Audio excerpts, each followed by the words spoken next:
Good day, everyone. Hello, and welcome to Leading Entrepreneurs of the World. My name is Glenn Turansky, and I'm a member of the advisory board here at One Business World. Leading Entrepreneurs of the World features entrepreneurs, founders, and business leaders presenting on cutting edge topics and the latest in industry developments. Our goal is to provide the global business and entrepreneurial communities with a window into the minds of those who are shaping the future of our world. Today, we're very pleased to actually welcome back leading global entrepreneur, Bertrand Petyt. Bertrand is an enabler of excellence, helping organizations to achieve their goals by rejuvenating management and operational processes. His methodology includes deep dive business and operational analysis, focusing on growth results and personnel retention.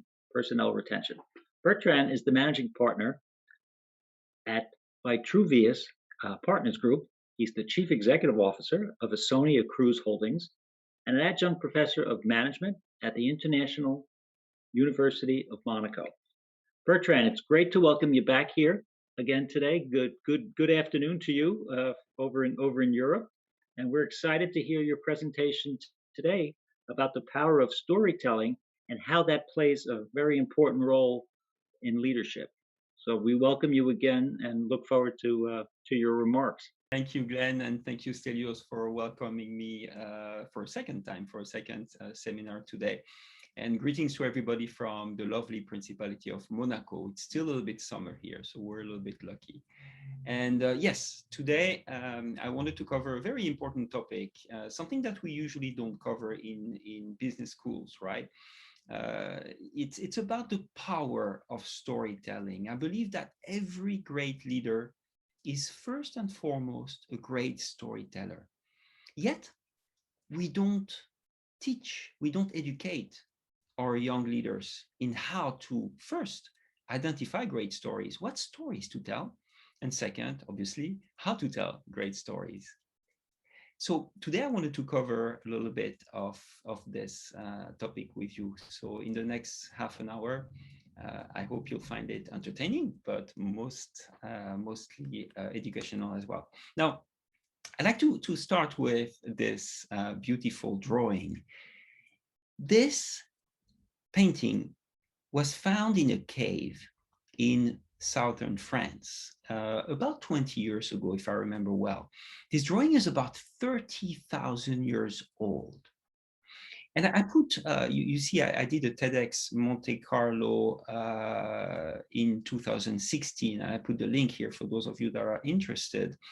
It was about changing the world one perception at a time. And I explained a little bit the story of this painting. And the reason why I bring it today is because this painting prompted so many fascinating stories, of course, from a scientific standpoint, understanding how people 30,000 years ago lived, how they hunted, how they fed themselves. But it also prompted stories that were more, well, amusing, fun, entertaining, sometimes childish. So this painting alone coaxed so many amazing stories. Now, if you compare to, for example, PowerPoint, right? I'm using PowerPoint today. Well, PowerPoint is what, about 20 years old? And I doubt PowerPoint has the same power of influence, power of inspiration as this 30,000 years painting has. So today I wanted to help you understand the power of storytelling. And storytelling comes in many different ways. This is storytelling. It's a painting, yes, but this is storytelling as well. Now, as Glenn said, my name is Bertrand Petyt. I live here in the beautiful Principality of Monaco, and I'm Chief Executive Officer of Ausonia Cruise Holdings and also Managing Partner of Vitruvius Partners Group. Today, Vitruvius is actually our lead, in a sense, our support for this presentation. My mission in life, aside from being obviously a business person and also being involved into academic, if you look on my LinkedIn profile, one of the very first things that you'll see is, well, my mission is to help people tell their true stories so you can inspire greatness in yourself first, but also in others. And I put my mission here. Why? Because it's very relevant to also storytelling. In a sense, I love to help people tell their stories because everybody has a story to tell. Everybody. And it's so, sometimes people think, no, I have nothing really to share. I have nothing to, or I don't know how to do it. You know what? It doesn't matter. Everybody, your story helps someone else. I guarantee it. And there's so much power in sharing stories. So let's try to do that together today. No, but I wondered, well, if it's storytelling, I think it's only fair that we start with a little story, right? So everybody knows about the French Revolution, Bastille Day. We usually, the 14th of July, right? We usually know that. Something that is a little bit less known, at least internationally, is a few years after the revolution, came in France what we call the Reign of Terror. It only lasted a couple of years. 1793 to 1794. But during this reign of terror, the revolutionaries who took over the power in France came about to execute using the guillotine, and you see a picture of a guillotine on my screen. They killed about 50,000 people. 50,000 people were beheaded in a matter of 2 years. And it was usually pretty much what you see on the screen. It was an event when in a single day you could have up to 60 people condemned to death by having their heads cut off. And it was a very public, as you can see, it was a very public event. People would attend that. I don't think it was so much entertaining. I think it was more based on fear, but it was a very public event to really demonstrate the power, the priorities of the new government. Now, the way the Reign of Terror worked, the chief judge daily was being given names, 50, 60 names every day of people that, in a sense, were enemies of the revolution. And he would take those names and go to the conciergerie, which is actually the place where the Queen of France was imprisoned at that time. And he went to the conciergerie to actually sign the death warrants of those 50 or 60 people, so that those people can then be led to the guillotine, as you can see. Now, one day, on the 17th of July, 1794, the Chief Justice took those 60 death warrants, walked to the conciergerie. It was a little bit of a cold day outside. And he walked in the street and saw a girl, a very poor girl, and she was selling chestnuts on the street. And the girl ever so gently smiled at him. And he was sort of taken by that. So as a gesture, he bought some chestnuts from the little girl. And he proceeded back to the conciergerie. Now, when he arrived at the conciergerie, he decided on his own not to sign the 60 death warrants, effectively putting an end to the reign of terror in France. Now, you may wonder why he didn't sign the death warrants. What were the circumstances? And there were probably many aspects to it, right? But we found a few years after the death of the chief judge, we found his memoirs. And in his memoirs, he said very clearly that the reason why he did not sign those warrants that day and any day afterwards is because of the smile of that girl. Now, you see, the reason why I said I shared this story with you is to show you the impact that a small story, a small fact, a small impact, a small imprint can have on someone. And this is a little bit the power of storytelling. The storytelling gives an impact or an impression, a little bit like I show on the screen right now. And so what is an impression? An impression is basically an impact, something a mark that is left by two objects that collide. right? And an impression can be catastrophic. It can be a meteorite hitting a planet, or it can be very subtle. Her beautiful smile left an amazing impression on me. Or it can be anything in between. A stamp on a passport is an impression.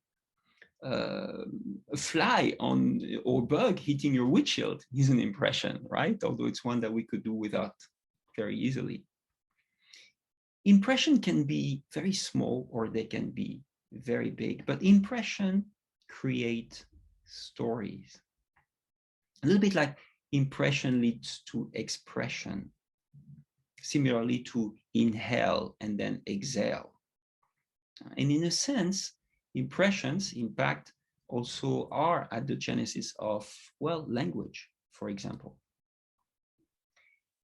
So you see there is a link between a story and an impact. And this picture that I show on the screen was taken in Arizona about 30 years ago. And you see very clearly that this is an impression, an imprint of, well, a meat-eating dinosaur that is called a theropod. So it's a theropod is a meat-eating dinosaur that lived about 65 million years ago, right? And this theropod, we only found this imprint. There's no second imprint, there's just one. And there's not much that we can tell from this imprint, right? What can we say about a theropod standing on one leg? It doesn't coax any interesting stories per se.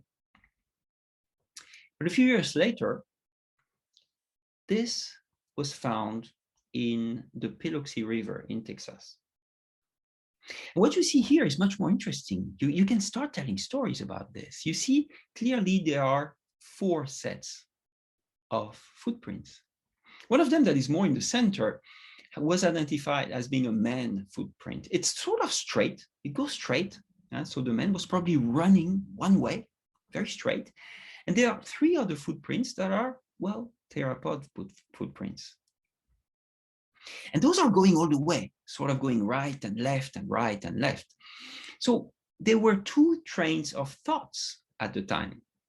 One train of thought was, well, it's possibly the theropods hunting the man, and the man was just afraid and he just ran for his life straight, and the theropods were going right and left to try to flank him and obviously try to eat him. The second train of thought was the opposite in a sense. It was, no, the man was hunting the theropods. And the reason why, well, he was going straight for the theropods, and they were all sort of going right and left, a little bit like if you run after chickens, right? The chickens are going to go right and left all over the place. So the man was hunting the theropod. Now, you see two interesting stories. Now, the local minister thought it was an interesting addition to his sermon, to his Sunday sermon, and he took the story of the man being chased by the theropods because it fit well with his sermon, right? It was about Adam, the man, being chased from the Garden of Eden because he disobeyed the word of God, and he was chased by those large reptiles. And he found that the more he was telling the story, the more the audience was engaged, the more the audience would even give money. So the amount of money collection that he would have at the end of the sermon using this story was far greater than when he was not telling the story. Now, this was all good up until a scientist at the University of Texas just pointed something interesting. He said, wait a minute, men started working on Earth about what, 2.5 million years ago. Dinosaurs disappeared about 60 million years ago. They could never have met. That man never hunted dinosaurs. Dinosaurs never hunted men. They could never have met. Now, immediately, the priest understood that he was facing a financial crisis, right? So he had to change his story. But you see, the reason why I give you this example is to show you the power of the storytelling, the impact that the storytelling had in that circumstance on the audience of the priest. Now, let's be a little bit more pragmatic. There are two types of information in the world. First, there's data, output, events. I call them facts in a way, and it's about the what and the how. And then there's decisions, knowledge, wisdom, intelligence, right? I call that the why. Now, it's interesting because when you want to educate someone, when you want to transfer information related to data, output, events, yeah, Excel sheets are great. PowerPoint presentations are great. Yet when it comes to sharing decisions, knowledge, wisdom, storytelling is the absolute best vehicle to do that. So you need both. I'm not saying that storytelling alone works, but certainly when it comes to the more intelligent aspect, decisions, knowledge, wisdom, the why, storytelling works amazingly well. Now, stories are the most efficient path to doing three things. First, they create connection. People love, and again, regardless of demographic, I am yet to see a demographic that doesn't like storytelling. Whether you're a little kid or a grandparent, you probably love storytelling. And grandparents and little kids connect through storytelling. So storytelling are amazing in creating connection amongst people of very, very different backgrounds or interests or objectives, goals. Now, it's also about creating engagement. Obviously, you get engaged, it's about calling onto the emotional aspect of your brain, right? We'll talk about this in a few minutes. So it's much more engaging. I mean, who gets engaged, unless you're an accountant, right, Glenn? But who gets engaged with an Excel sheet? Again, maybe Glenn does, but it takes more effort to be engaged with an Excel sheet. Yet, a story, even if the story is about the Excel sheet, a story will engage you more. And last but not least, it creates shared meaning. And the important word here is meaning. And because again, it's about why, the intelligence aspect. Now, stories, in many ways, because people will tell you, this is all great, Bertrand, but I'm a business person. I need to understand why using stories will be effective for me, why it will work, why it will make me a better leader, a better communicator in many ways. Well, I have a few arguments here. I might add another one actually from the list. First, it aids with decision making. It's interesting. You have two brains. Everybody knows that, right? You have a brain that is a bit more pragmatic, a brain that is about, well, data, again, analytic in a sense. You have another brain that is more about, well, the emotion, the subjective, the limbic brain, the more, well, the reaction, the emotional reaction, the emotions. Well, you need to have a full impact on someone, you need to work on both brains. You cannot just present data because you're only talking to half of the brain. Stories help you connect both. Now, stories are also timeless.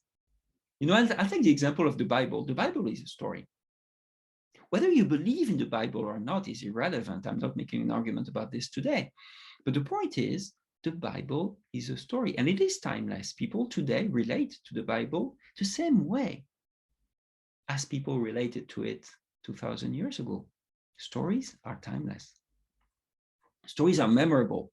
And again, you go back to because they have the ability to impact the emotional aspect, the emotion within you.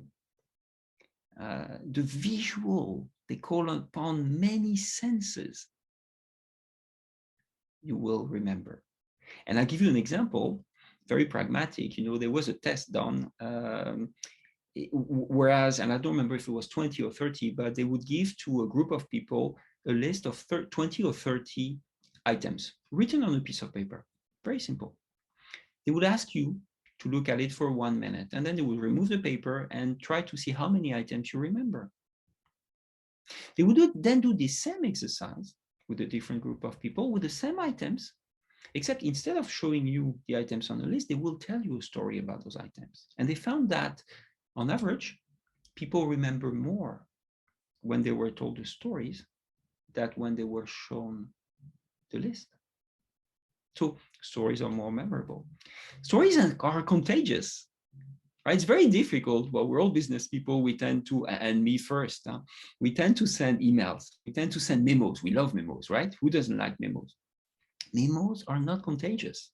Have you ever shared a memo? Have you ever sent a memo to your whole audience and saying, oh my God, you know, no, unless there's something very wrong about the memo. Stories are contagious. You know, people will start talking about, oh my God, I heard that. Stories are also inspirational. Again, PowerPoint presentations are not, it's very difficult to make a PowerPoint presentation inspirational. You know, I have yet to see someone who's going to tell me, Bertrand, I've seen this PowerPoint presentation. It was so amazing, so inspirational. Yet, so many people who say, you know, I have this story. I was so touched with this story. It touched me.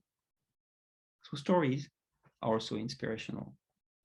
You know, I would like to add one is that, well, they like we mentioned a little bit before, they are cross-cultural. They are cross, you know, it works with kids, it works with adults, it works with senior people, it works with educated people, it works with non-educated people. It talks the same way to everybody. Now, let's go a little bit deeper into, well, what makes a good story? Well, a story is a narrative about something that happened to someone. So for a story to be great, first, you have to include a place. Now, a story always includes a place. You sort of bring your audience into a place, a little bit like I did, remember, with the story about the Reign of Terror. I brought you back in Paris. There's a time I brought you back during the Reign of Terror in 1793. There's a main character, the chief judge. There's a plot. There's always an end with a great lesson. Now, if you get all those parameters together, you have a great story. It doesn't matter how you tell the story. Most people think, wait, I'm not a great storyteller. Not true. Not true. You are a great storyteller. The best stories are genuine. It's not about communication skills here. It is not about communication skills. It is about genuine. It is about telling a story with a place, a time, a main character, a plot, and a lesson. Something that, well, I've learned because of your story. Now, how do you become a great storyteller? Well, there are two things that you need to do. And first, you need to understand what stories to tell, and you need to understand how to tell stories. Now, most of the people that work on that will work on the item number 2, how to tell stories. They will try to teach you, well, this is how you tell stories, a bit like what I did on this slide, right? But going way deeper than that. I will make the point today that actually it's the least important. The most important is not how to tell stories. It's what stories you tell. It's the genuine aspect of this is my story that I'd like to share. I'm not perfect in sharing it. I'm not a coach. You know, I'm not an expert in communication yet. This is my story. So I would argue that contrary to what most people believe, it's not so much how to tell stories. Don't focus on that. Well, focus on it a little bit. It makes your story better. But focus on what stories to tell. So today, I wanted to sort of bring you in my very humble perspective, the 10 stories that every leader should be able to tell. Now, I'm not going to tell you the stories. Obviously, you need to find those stories. But I'm sort of going to give you the direction, give you 10 ideas of stories that you should always have in your pocket, in a sense. You should always be ready with that. And you can sort of pull them as you pull cards from a deck. Now, the first story is, well, where do we come from?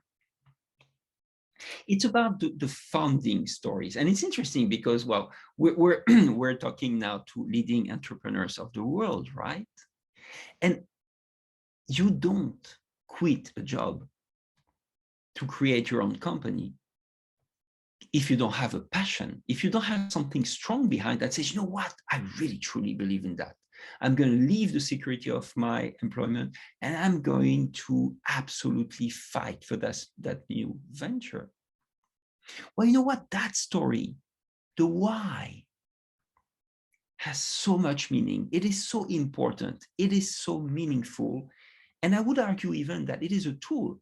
It is a tool that you can use in recruitment to share with the future employees. It is a tool that you can share in sales.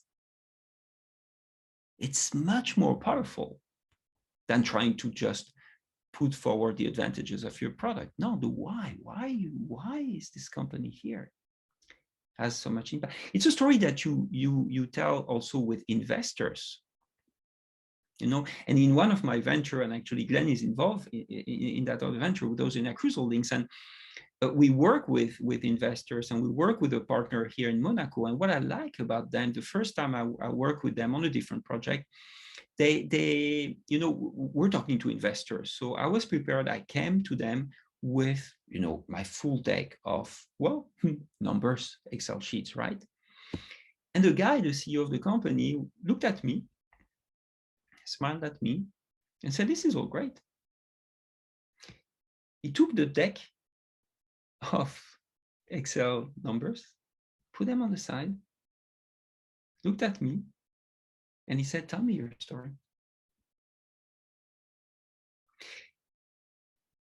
Even investors who are known to be very pragmatic people will get touched by stories much more by numbers. Numbers matter.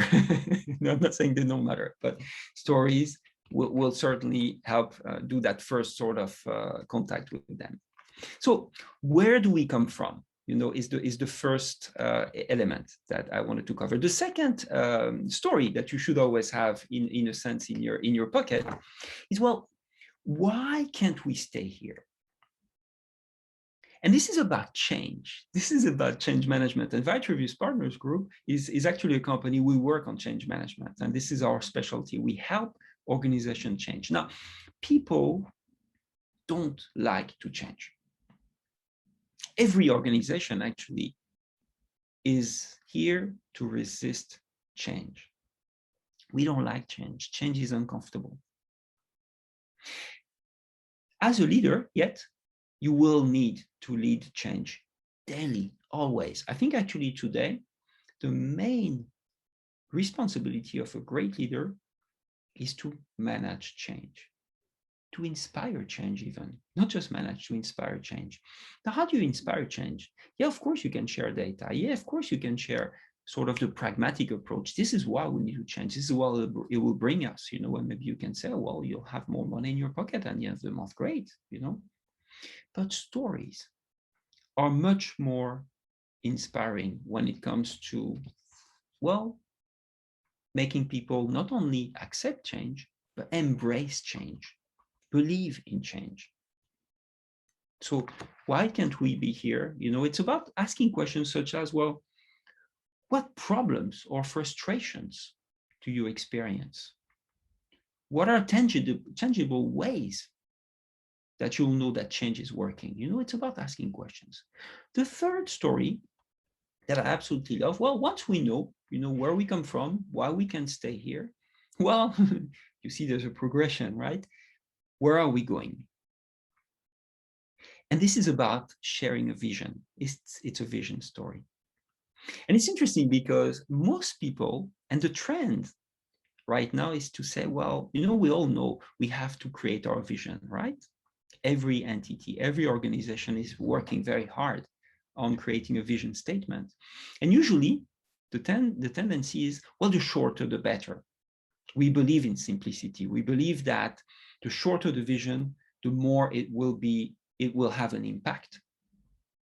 Let me argue today that it's quite the opposite. I'll give you an example. I saw, and this is not a joke. I saw a vision recently of a major NGO, and no, it was not an NGO actually. It was a profit organization, but the vision was literally as follows: 50, the number 50.5.5. I don't know what it means exactly. I'm sure they know. It's probably something to the extent as we'll have 50 billion value for our company with a 5% market share within 5 years. It could be that, or it could be something else. But you see, my point here is how empty this is. What about replacing vision statements by vision stories? Go the length way. Explain, tell something with passion, tell something that will inspire people. Don't try to do a short vision statement, do a story statement, a story vision. Much more impactful than going the 55.5.5, which is a true story actually. The fourth story that you always want to have ready in your pocket is how are we going to get there? And it's about the strategy story. It's about, again, here, telling, your employees or your clients or your investors, your management team, telling them a story about, what is it that we believe in? How do we do things? And it's much better, again, to tell it as a story, as opposed to give a list of standards. We believe always in standards, in protocols. We believe in operation manuals. I'm not saying that these are wrong. They're often needed. Yet, they are best complemented by adding a great story about how we do things here. And it could be a story about sharing a story about how you handled a difficult customer. It could be a story about how you won a great contract. But telling the story will add value to your operation manuals, your protocols, and so on and so forth. So how are we going to get there is very important. Now, the fifth is, what do we believe in? This is about the corporate value stories, the vision, the statement, the DNA. And every company has them, right? And I'll give you an example about this. You all know Walmart. A huge, if you're in the US, you know Walmart. I think in other countries, but Walmart in the US is an amazingly huge organization. It's a supermarket chain in many ways. Now, Sam Walton, the founder of Walmart, created his first shop. And it was a very small shop. And at the time, he was very insignificant. He was small. They were bigger competitors. I don't remember the names, but they were bigger. And he needed to grow. He knew he had something great. So he went to investors. And one investor was willing to say, you know what? Yeah, I'm gonna put money. I believe in what you do. I'm gonna put money. And this single investor had the potential to really help Sam Walton to develop the brand and Walmart to a level that he would not be able to do alone. So it was an important meeting. And he said to the investor, yeah, okay, come. We have a meeting. Meet me in my store the day after tomorrow. Now, the investor came with the lawyers, with all his team. And Sam Walton was standing there in the store, talking to one of the customers. And he was trying to sell a vacuum cleaner. He was sort of reviewing, I guess, the qualities of the vacuum cleaner with the lady. It took a while. They were talking. And at some point, the investor approached Sam Walton and said, we're here. We're ready for the interview. We had the interview at 10. And Sam very respectfully turned to the investor and said, this is great. I'll be with you in a second. I'm finishing with the customer. Have a coffee over there. As soon as I'm finished with my customer, I'll come. and we'll talk. Now, you know, this story shares much more about the values of Walmart than a vision statement in a sense. They believe in putting the customer first. But there's one thing to say, I believe in putting the customer first. And there's another thing to, well, tell the story. Well, clearly, Sam Walton put his customer before the investor who was probably critical to the success of his brand. I put my customer first, but I don't just say it, you know, I believe in it. And this story demonstrates that in so many ways. The six, I believe, right, is, well, who we serve, you know, and this is about, in a sense, your customer story. It's knowing your customer. One, it's interesting, and I'm going to be a little bit provocative here in a sense. But a few years back, I saw an article and someone asked a CEO, and actually you hear that all the time, right? And someone asked the CEO, well, who's the most important person for you? And obviously the CEO answered, well, my customer is my most important person. Many CEOs will tell you that, yet many CEOs have zero contact with customers. Now, my argument here is know your customer by going to see your customer, like Sam Walton did, right, in the previous story. It's about knowing your customer, knowing the people you serve. It might be more than your customer. It might be your employees, it might be your shareholders, it might be your community, it might be your ecosystem, it might be your partners. But what I mean is don't sit in your comfortable chair thinking that you know who you serve. Go to meet with them and come back with those stories. Come back with the story of this customer you met. Come back with the story of the person that you helped, how you helped that person, why. This will have so much more impact as well. Number 7 is obviously another story you want to have ready is, well, what we do for our customers. And it's about, in a sense, sharing a strategy. You know, it's about also inspiring your teams. You know, it's about telling them in a way that is not just a pragmatic approach, you know, giving, again, I go back to, you know, giving a list of, well, this is what you do, this is what you don't do, and so on and so forth. This is about inspiring people, making people understand, well, this is what we do. I'll give you a good example, something that I absolutely love. There was a study of hospitals. Now, you know, doctors are very pragmatic people. Doctors are scientific, right? They like facts. You know, they're not gonna go into, you know, sort of the story thing aspect. But what this organization did is they went to study several hospitals to sort of evaluate, well, what is it that you do really? And most hospitals, most doctors would say, well, for example, in my hospital, my expertise lies into pediatrics, you know, I have this technology, or I have this new surgery procedure. I do that very well. I have the best doctor in this, and so on and so forth. They focus on the pragmatic approach. One hospital did something amazing. They didn't talk about what they do at all. They didn't put forward their expertise. They didn't put forward the experience of their medical teams. They literally, and I saw the presentation, and it was so emotional.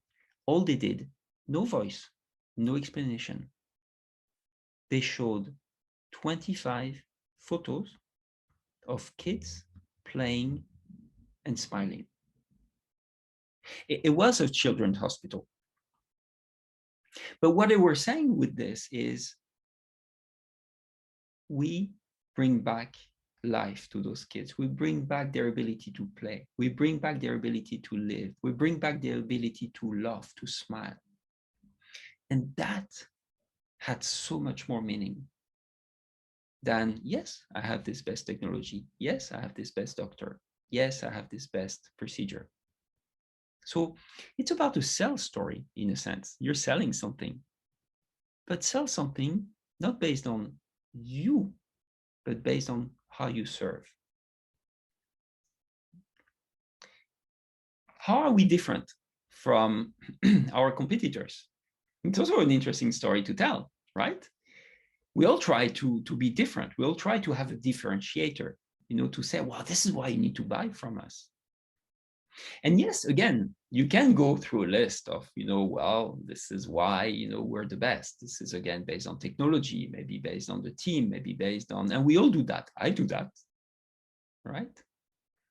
Yet, I would argue here that the best approach is to say, no, no, no. Let me give you two examples.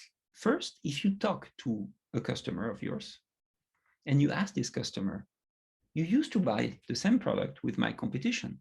You switched. Now you're buying mine. Tell me why. Now there you have a great story. Another example is you might, have switched from one organization to another one, buying from a certain product from an organization, and then you switch to buying the same product from another provider. Why? There you have a great story.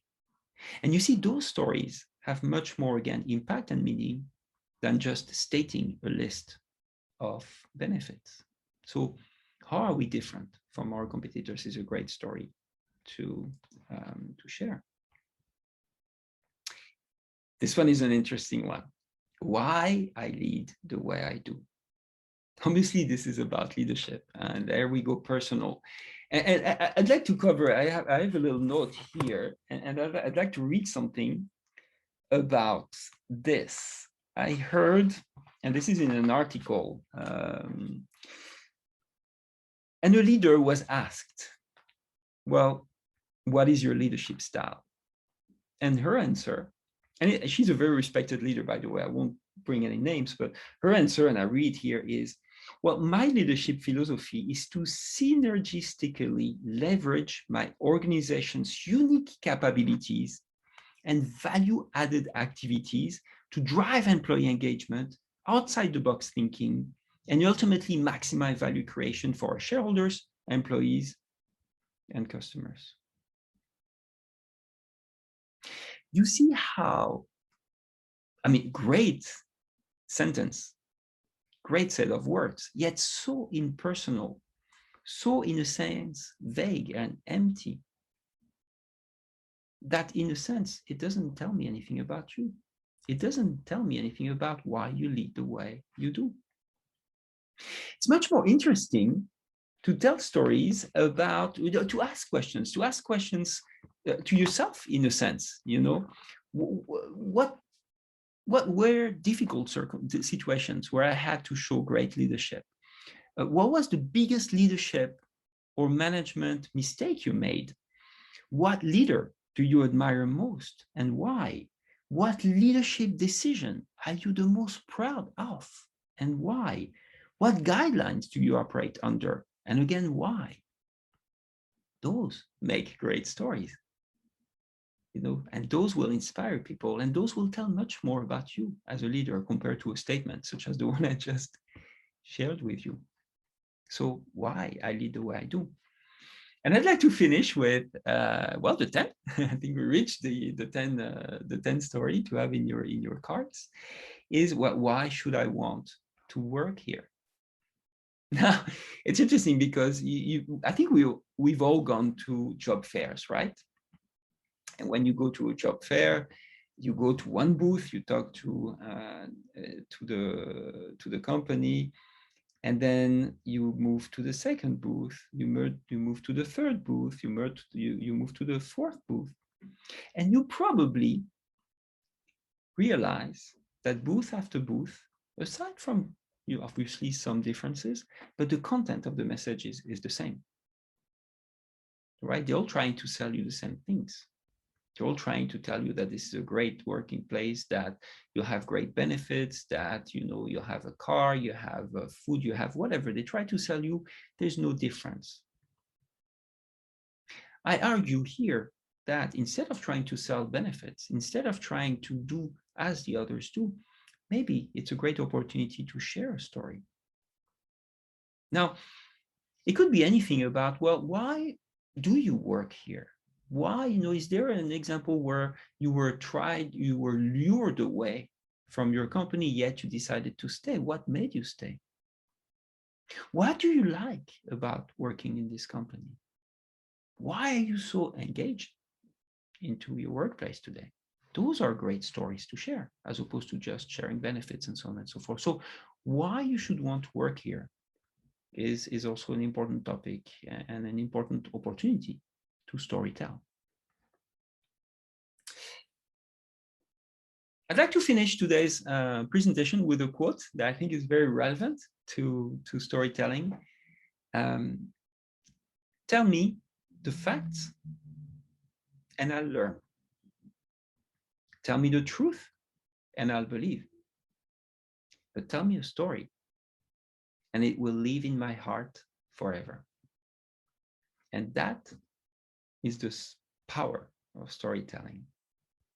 So I encourage you to look on those, maybe take this list of 10 stories, try to find your own stories, develop your own stories by asking the right questions. Again, the way to find the stories is by asking questions on each item.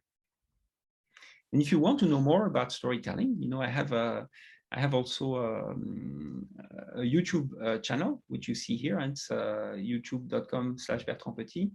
There's a program that I run with a colleague of mine, Alicia Cedric, which is called Speak Up. And Speak Up is interesting. We started Speak Up, and you'll find it on the channel. And Speak Up it's a non-commercial thing. We just do it for fun, to be honest. We had to stop because of the pandemic, but I think we'll start again very soon. And Speak Up was an idea of saying, well, speak up because your story can change someone's life. And it's true, being inspiring, sharing your story in a very genuine, in a very transparent, in a very humble way can inspire someone. And so we wanted to create this program, Speak Up, for that purpose. We had to stop because of the pandemic, but I'm sure Alicia is very keen to start it again. I invite you to go on the channel and check it out, and maybe we can tell your story, and then you can contact me. So thank you very much. It was a pleasure to share this those few stories with you today.